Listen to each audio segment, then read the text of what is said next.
안녕하세요. 이번 영상에서는 최근 한 주 동안의 국내 경제와 증시 흐름을 가장 핵심적인 흐름 위주로 쉽고 명확하게 정리해 드리겠습니다. 이번 주 시장을 한 문장으로 표현하면 상승을 시도했지만 여러 글로벌 변수로 인해 변동성이 계속된 한 주였습니다. 국내에서는 물가 안정 흐름과 금리 전환 기대감이 긍정적이었지만 해외에서는 원자재 가격 변동, 지정학 이슈, 그리고 미국의 혼재된 경제 지표들이 시장을 흔들었습니다. 이로 인해 증시는 상승과 하락을 반복하면서도 뚜렷한 방향성을 만들지 못한 채 움직였습니다. 이번 주 가장 큰 특징은 물가 흐름이 완만하게 안정되는 모습이었습니다. 소비자 물가 상승률이 둔화되고 있다 보니 시장은 한국은행이 추가 금리 인상을 할 가능성이 거의 없다는 쪽으로 기울었습니다.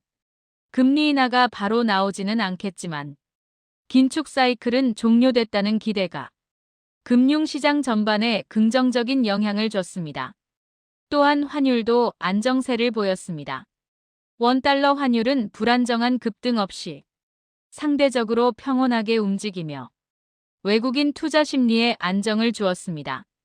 국내 요인만 보면 금리 안정, 환율 안정, 물가 둔화 등 증시에 긍정적인 재료가 많았던 한 주였습니다. 국내 증시 흐름을 제안한 것은 대부분 해외 변수였습니다.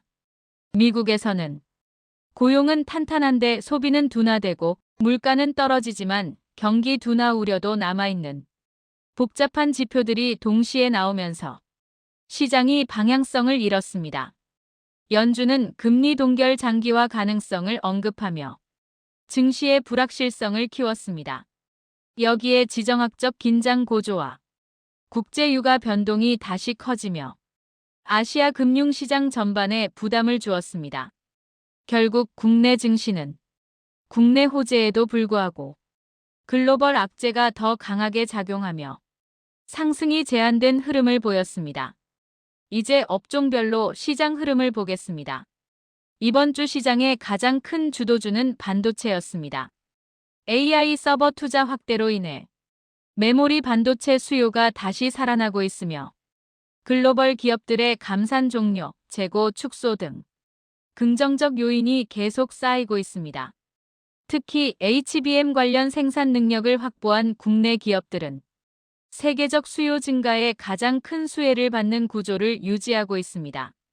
외국인 수급도 반도체에 집중되면서 증시 전체를 견인한 업종이 됐습니다.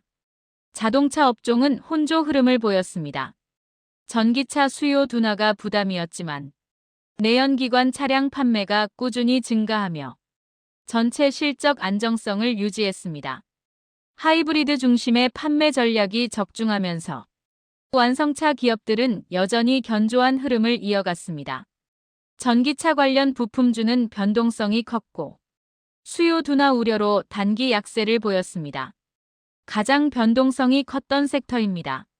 전기차 시장 둔화 우려가 계속되면서 2차 전지 소재, 장비 기업들이 압박을 받았지만 중장기 성장 스토리는 여전히 유효하다는 평가가 많습니다. 일부 기업들은 미국과 유럽 고객사와의 장기 공급 계약이 유지되고 있어 급락보다는 제한적인 조정 양상을 보였습니다. 투자 심리는 약했지만 바닥 다지기 구간에 있다는 의견도 많습니다. 이번 주 가장 약한 흐름을 보였습니다.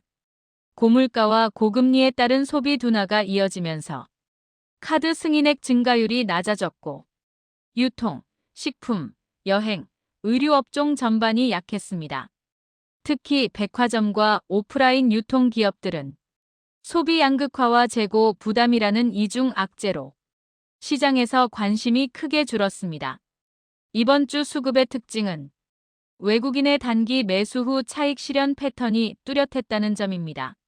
외국인은 장 초반에는 반도체 등 대형주를 중심으로 매수했지만 글로벌 불확실성 때문에 장마감 직전에는 다시 차익 매물을 내놓는 흐름이 반복되었습니다. 기관은 경기 민감 업종 저가 매수와 성장주 차익 실현을 동시에 진행하며 방어적인 포트폴리오 전략을 가져갔습니다. 개인은 하락한 성장주 위주로 저가 매수에 나섰지만 시장의 큰 방향을 바꿀 정도의 힘은 부족했습니다. 이번 주 시장은 국내 요인은 긍정, 글로벌 요인은 부정이었던 엇갈린 한 주였습니다. 금리 인상 종료 기대감, 물가 안정, 환율 안정, 반도체 강세 등 호재는 분명 있었지만 미국 지표 혼선, 국제 유가 반등, 지정학 위험 같은 글로벌 악재들이 더 크게 작용하면서 시장은 강하게 반등하지는 못했습니다. 종합하면 상승 여력은 있었지만 외부 리스크가 그 상승을 막은 한 주라고 할 수 있습니다. 향후 시장을 볼 때 꼭 체크해야 할 요소는 다음과 같습니다. 첫째, 환율 안정 여부입니다. 환율이 안정되면 외국인 수급이 살아납니다. 둘째, 미국 소비물가 지표 흐름입니다. 지표가 약하게 나오면 금리 인하 기대감이 빠르게 커집니다.